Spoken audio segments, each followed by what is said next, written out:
There's not one guy, one person in the history of this program that's bigger than the program. What's better than this? Guys being dudes.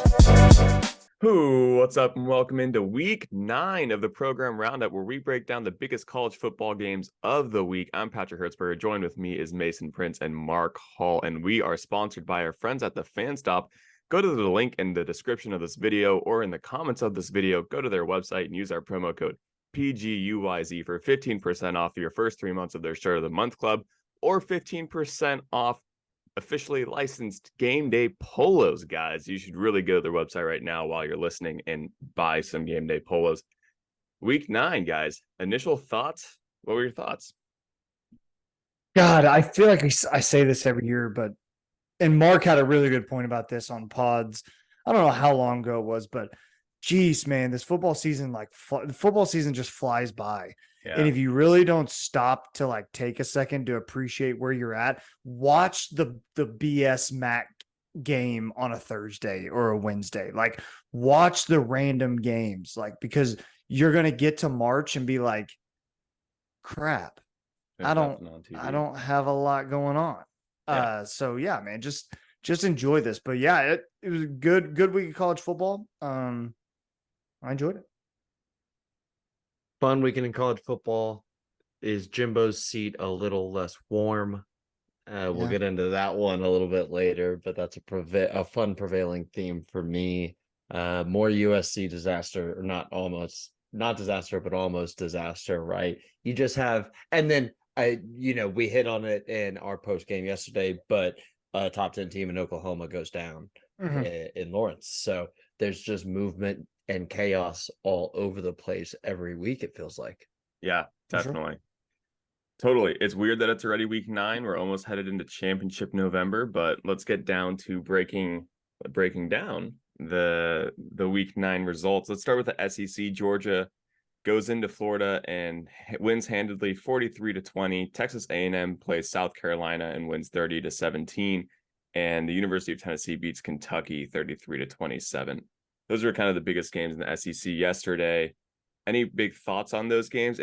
For me, I think there was kind of a question mark if Georgia's number 1. Their best player gets hurt last week. How do they respond? I think they do a good job going into Florida and really giving them a beat down and continuously deserve that number 1 spot. Well, and Carson Beck looks really good in that game too. We got his stats here: 19 of 28 for 315 yards and 2 touchdowns. And he just looks poised even without Brock Bowers. That's sort of the thing that, as a guy who's now starting game 8 going into next week, you've seen it develop quickly throughout the year for Carson Beck. Is it enough to stay number 1 on this undefeated, magical 3 championship possible run? Maybe not. But I think they're expecting Bowers to be back by at least any kind of playoff time. And if Georgia can hold on till then, man, that's a pretty good freaking team. Yeah. The other thing I was looking at in the SEC is we talked about, Mark mentioned Jimbo, and they get the win 30-17 over South Carolina at home in College Station. I mean, you had to win that game if you're Texas A&M. You're a 5-3 football team now. You got some games in front of you to maybe put something together. And if all else fails, if Texas A&M wins out, they got an opportunity at a double-digit win season. They can finish the year 10-3, which is wild to think about. But the remaining teams on their schedule, they have Ole Miss at Ole Miss next week. They're home against Mississippi State, home against Abilene Christian, on the road against LSU. So not looking very easy for the Aggies. And, an 8-win or even a 7-win season on the horizon for the Aggies. And it's going to be tough because, look, South Carolina is not great. And they got their own sort of problems. So, man, it's tough. Agreed, man. I don't think they beat Ole Miss. I don't think they beat LSU the way LSU's playing right now either. Yeah, I was also gonna say you're right. They could be double-digit wins, and then you got a weird Jimbo question you got to ask. It could also go, lose 3 or 4 over the Mhm. next 4, and then I think the question answers itself about what you do at head coach there. Yep. Yeah, And I don't know. I don't know what you do. I wonder, Patrick, I'm sure that you were pretty tuned into the Tennessee game taking down Kentucky. How long do we think Stoops stays at Kentucky? The comments a couple weeks ago about when they lost to Georgia and they were like, hey, you should give more. That indicates a frustration to me with maybe the donor base, the school itself, everyone up there. I'm not so sure he's long term the guy that we might have thought he was at Kentucky. What do y'all think? Because of his performance, or because you think he could do better? I think he's towards frustrated. a mutual uncoupling. Yeah. Yeah. I would Where agree. both teams or both parties are just like, hey, this NIL kind of changed the game. We don't have that money and you're not going to get it. And he's like, then I don't want to do this. Yeah. It's also a nice life having the expectations of only needing to win a few games a year and doing your best and remaining head coach and making millions of dollars. So if you look at it like Yeah, that, basketball school. Yeah. Whatever. You're not stressed. And I want to know. I want to know what I'd love for someone to do a study on this. Like, what's it like for the NIL world, for schools like Kentucky, for schools like Kansas, for UCLA, for example, like these legacy basketball schools. How much money do these donors have to shell out to football when we know that the main priority of focus is going to be on basketball? I'm curious if that may be part of the frustration as well. I don't have any insider information whatsoever. I'd like a study to be done, because that could be another reason why Mark Stoops is a little frustrated as well.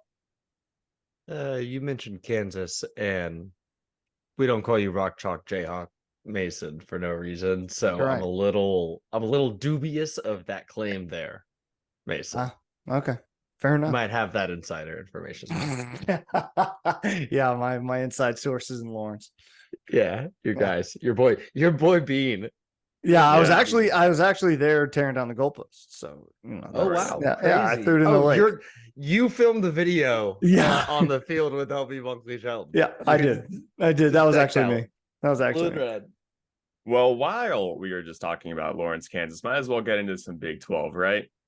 What a great segue, Patrick. Yeah, great segue. Kansas beats the University of Oklahoma 38-33. We have a full 40-minute post-game podcast you should go check out right now, or after you watch this, of course, and get our breakdown of Kansas beating Oklahoma. Kansas State shuts out Houston 41-0 after Houston almost beats Texas last week. So there's a lot of inconsistency happening there. And Malik Murphy takes the field as a starting quarterback for Texas, beating BYU at home 35-6. And lastly, Oklahoma State is really coming in to whatever they are, but they are a good football team right now, beating Cincinnati 45-13 and having over 600 total yards in that game. Thoughts on any of those? Oh, as a whole, just what I'm thinking is you have 5 teams at 4-1 in the conference right now. And Oklahoma didn't do themselves any favors. And that game against Oklahoma State next week, all of a sudden went from Oklahoma State not really knowing what they were doing at the beginning of the year to now all of a sudden Oklahoma State's a 6-2 football team, and with every Big 12 title aspiration in front of them. They get one last shot at Oklahoma at home in Stillwater next week. And let me tell you, folks, it's going to be a tough game. And Iowa State at 4-1, Texas 4-1, Kansas State at 4-1 as well. All of those teams just a shot at being in Arlington. OU just did not do themselves any favors with that loss to Kansas. And it's wide open in the Big 12 right now. Wide open. And really include the 3-2 teams as well, West Virginia and Kansas. Those teams as well got just as good of a shot as anybody else in the conference as well.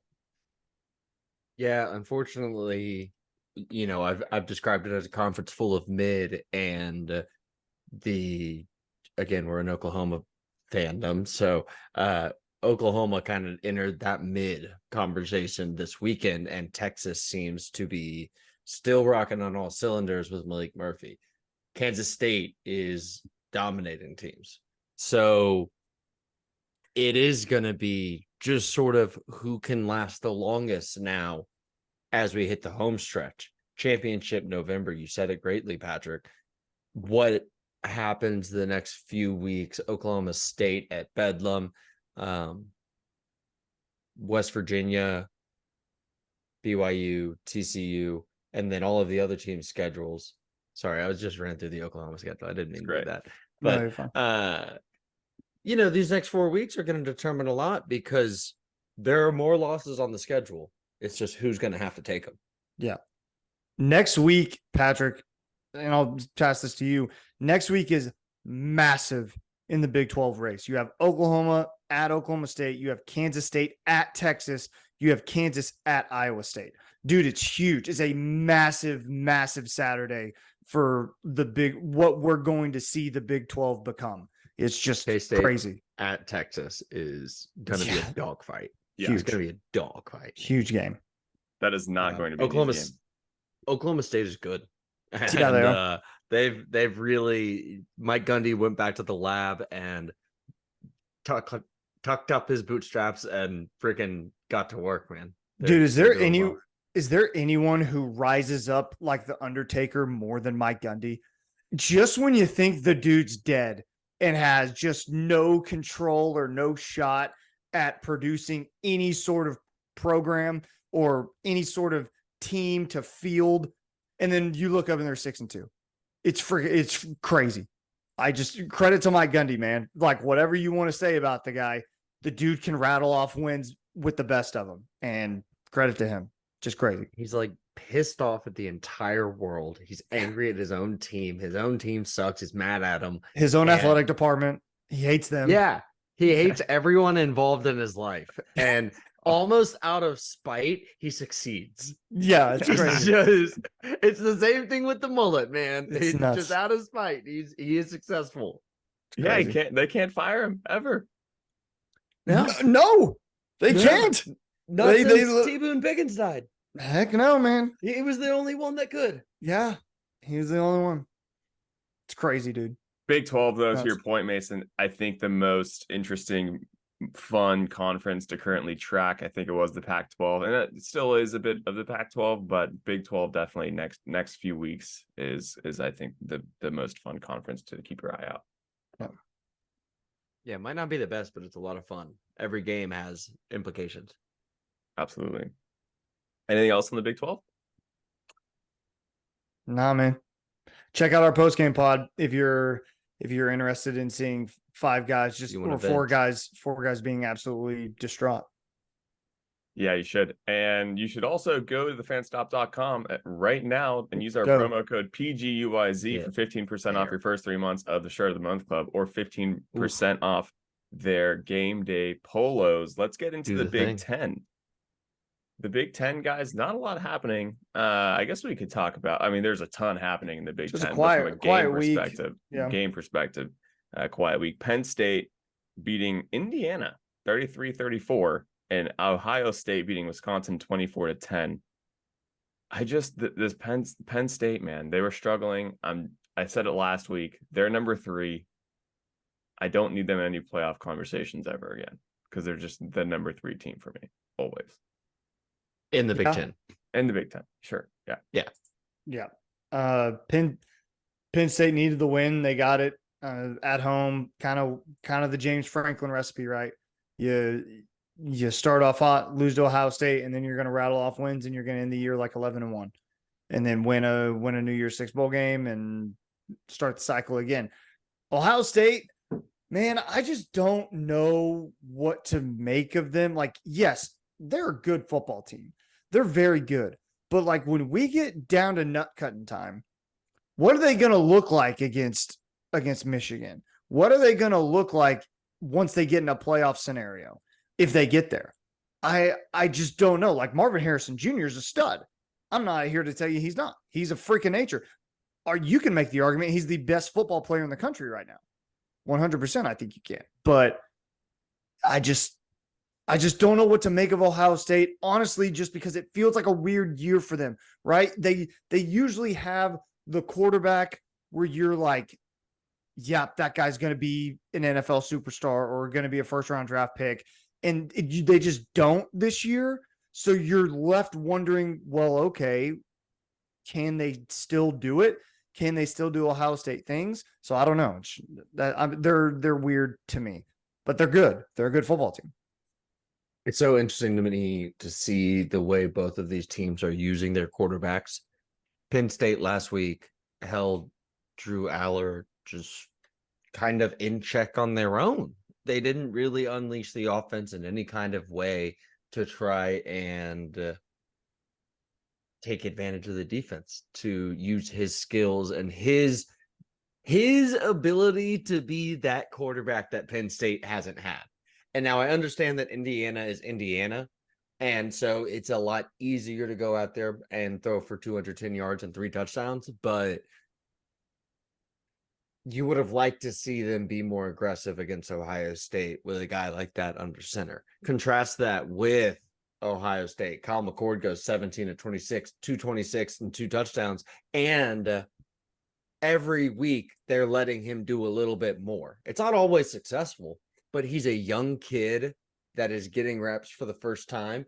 And through the growing pains, he is getting better.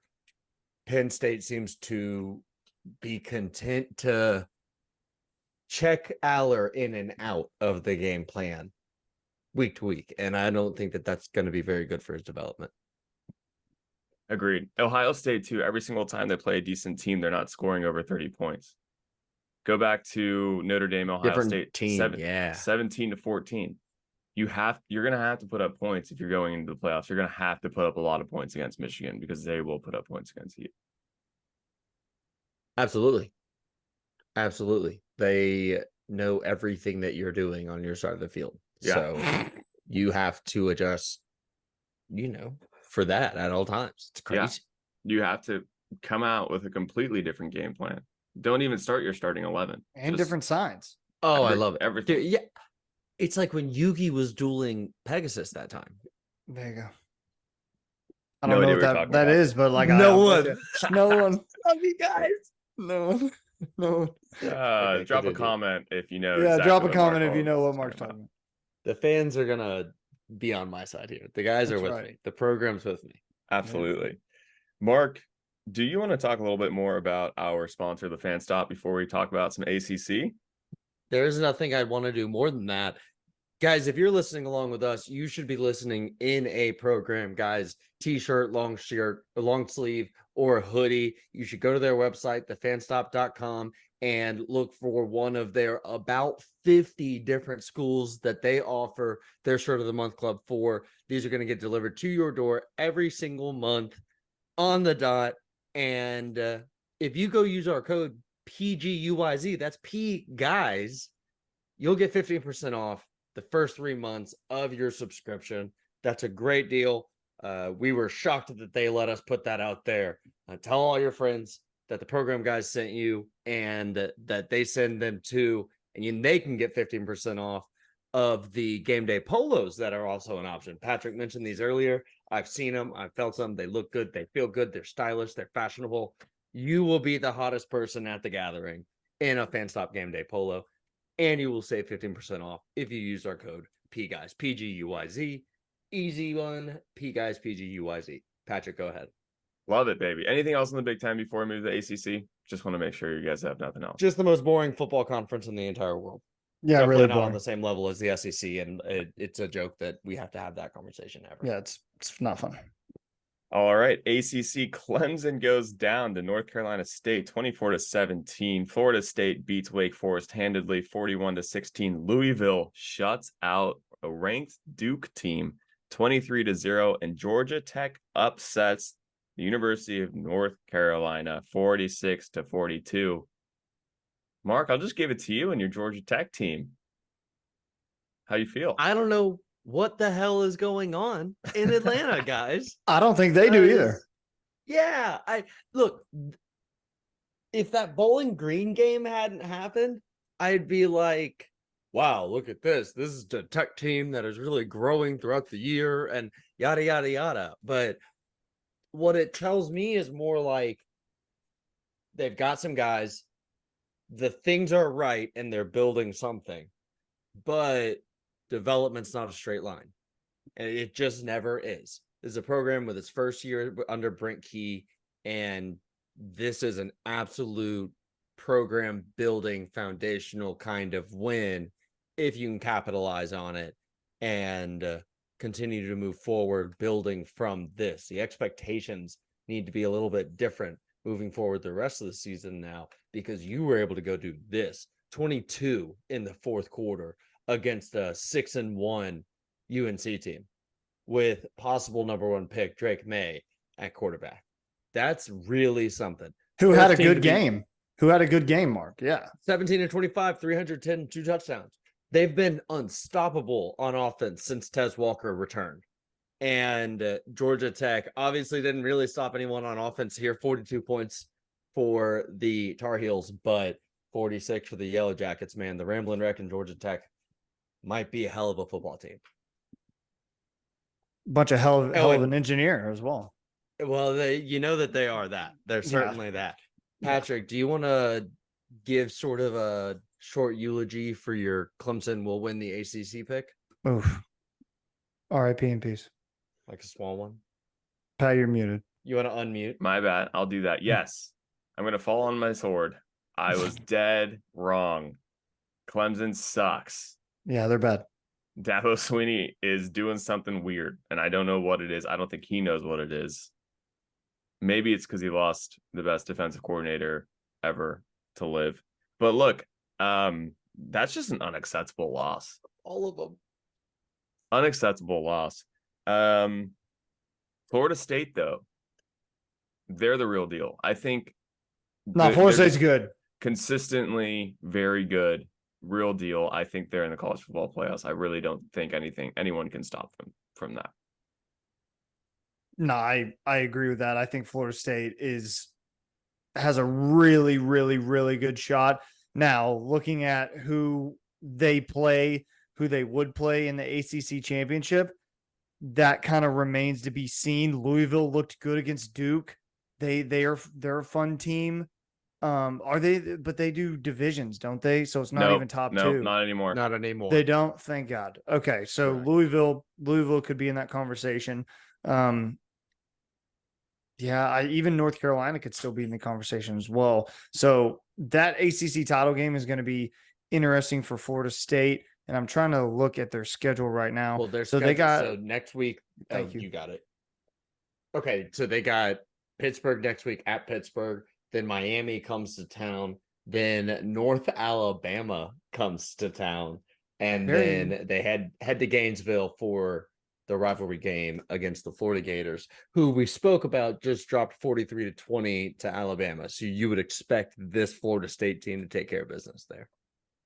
2 non-conference games to end the year for Florida State, I think, will help them a lot. And like North Alabama, don't really count that, I guess. But that Florida game, heading into the ACC championship, you could lock up essentially your ACC bid like next week against Pitt. You can just lock it up now and be there. And the Miami game, and the Miami game will mean a lot for obvious reasons, but like it may not keep you out of the title if you lose. So, yeah, I don't know, man. The ACC is weird to me because it's a bunch of, like Mark calls the Big 12 the conference of mid, and this is just a conference of teams that, are they really good, or do they just look good against each other? I don't know. It's odd, man. Because like honestly, Louisville's a team I look at like, are they good? Is Duke any good? Like I truly don't know. Like put those 2 teams in the Big 12. I don't know if they're 4-1. Yeah, I'm not in conference play. It's weird, man. And when we get to expanded playoff time, this conversation gets a lot more interesting, right? Because it gets more teams in the chase now. But like right now, Louisville's a 7-1 football team. Their lone loss coming to Pitt 2 weeks ago. They finished with a Virginia Tech team who just had a win on Thursday night against Syracuse. So credit to them.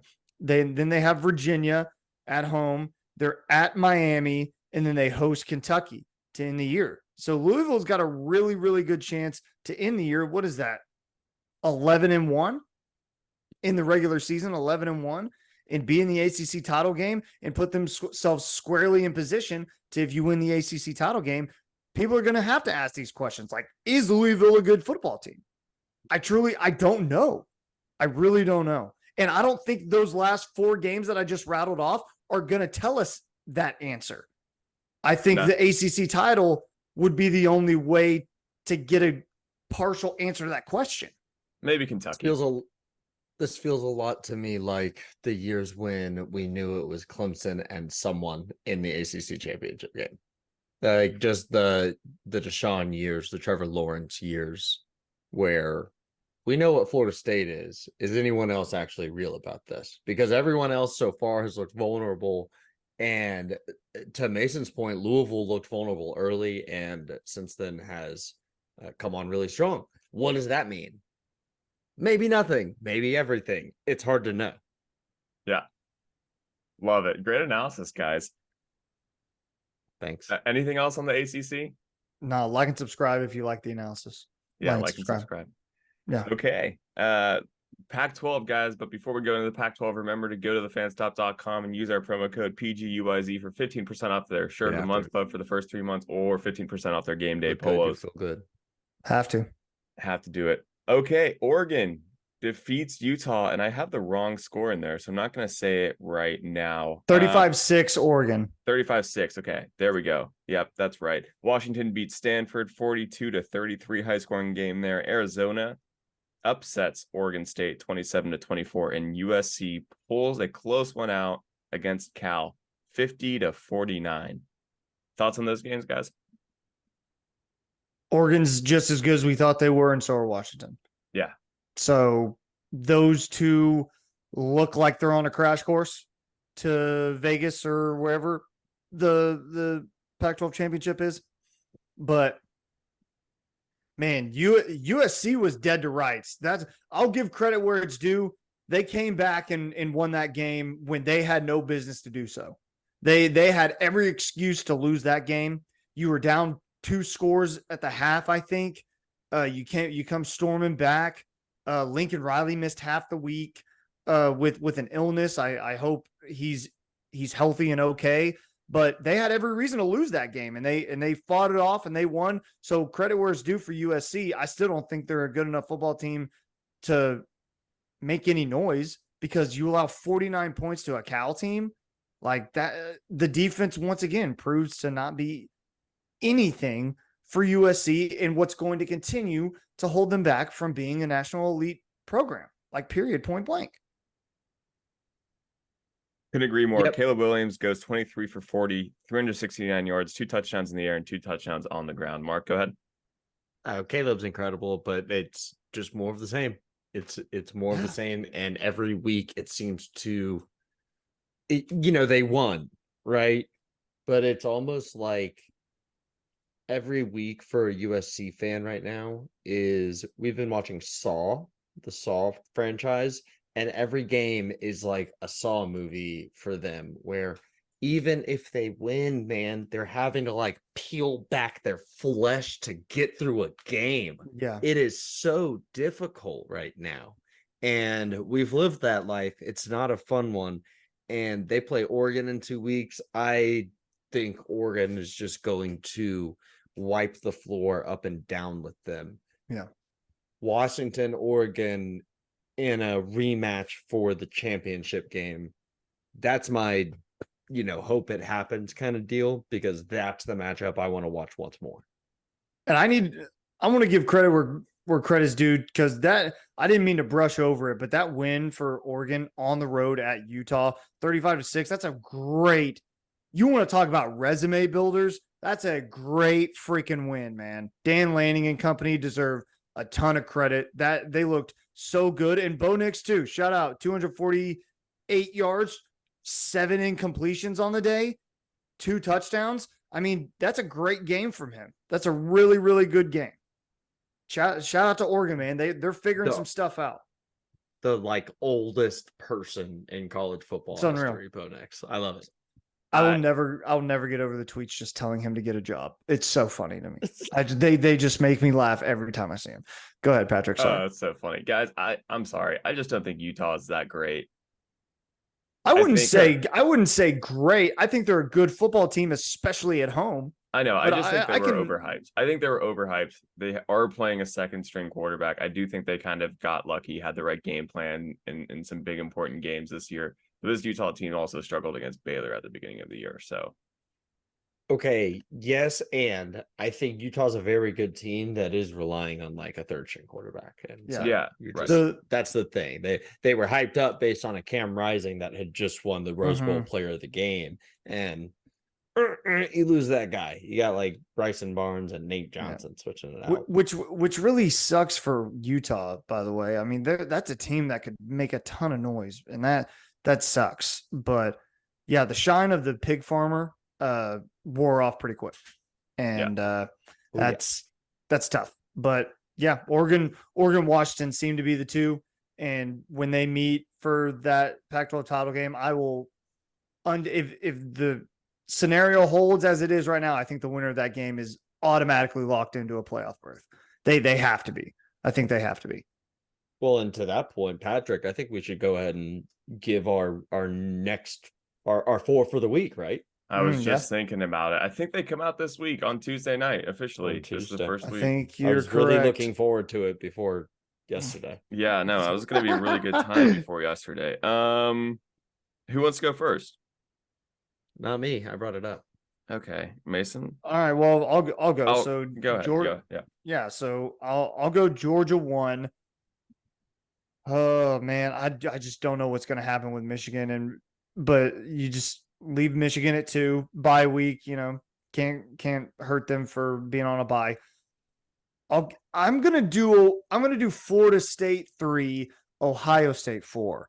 Just because I like what I see and what I feel like I know what I have more in Florida State than I do in Ohio State. And that's the only reason for that. And again, Ohio State has every opportunity to cement themselves in the upper echelon by beating Michigan in a couple weeks.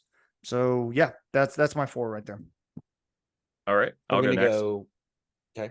Oh yeah, you go last, Mark. This is your idea, remember? All right, I got Georgia 1, Michigan 2, Florida State 3, Oregon 4. Those are my top 4. Yeah, I've actually got it in the exact same order because I think that Oregon is, like I said, on a crash course with Washington, and I think that they're going to win that game. And then Florida State they look like they're getting better. And this is the time of the year that teams like that are getting better make noise. That's just what happens. So that I'd have the exact same 4 for Patrick. Cool. Want to do MVPs of the week? Let's do it. Yeah, let's All do right. it. Yeah. I got Bo Nix, man. I think going into Utah, winning that game, awesome job. I think he's definitely going to be in New York, and that win solidified that for me. Go ahead, Mark. Awesome. Yeah, I'm going LVP, and it's whoever works for ESPN that allowed the McAfee show to have like a full 2-minute segment around soaking. Yeah, that's rough. I'm not That's going to rough. go into hard detail, but I'll let you guys Google it, do your own research, find your facts, and inappropriate shit, man. They really sold out with the entire McAfee gig, it feels like. And I know that people like him. I'm not saying that he's unlikable, nothing like that. I actually like some of what he does, but that's just gross. It's really gross. So He's LVP, the ESPN guy that greenlit that segment. I don't know who it is. And it's not really McAfee. He's just an entertainer, right? Oh yeah. He sees a sign and he's just like doing a bit. He's having Yeah. fun. I don't blame him for that, but you cut to commercial during that shit. You get out Yeah. of there because that is gross. Well, and people people forget, like McAfee did stand-up comedy. Like as soon as he got done with football, like that was kind of his first real gig. He was he was on Barstool. Yeah. He was like, he's funny. He Yeah, is. he's a funny dude. But yeah, subject wise, that one producers need to like wake up. Like you can't be doing that. Rein stuff. your homie in. Yeah, You have No, to. You that's have just to. LVP that guy. Yeah, that's He was at Utah. Oh, That's I know. part of the thing. Oh, I Yeah. know. Yeah, Gross. it's Patrick's like, I loved that bit. Yeah. It was almost my MVP. Was it really? No, Oh, no, God. it wasn't. But yeah, he is untouchable. That's what it is. Right.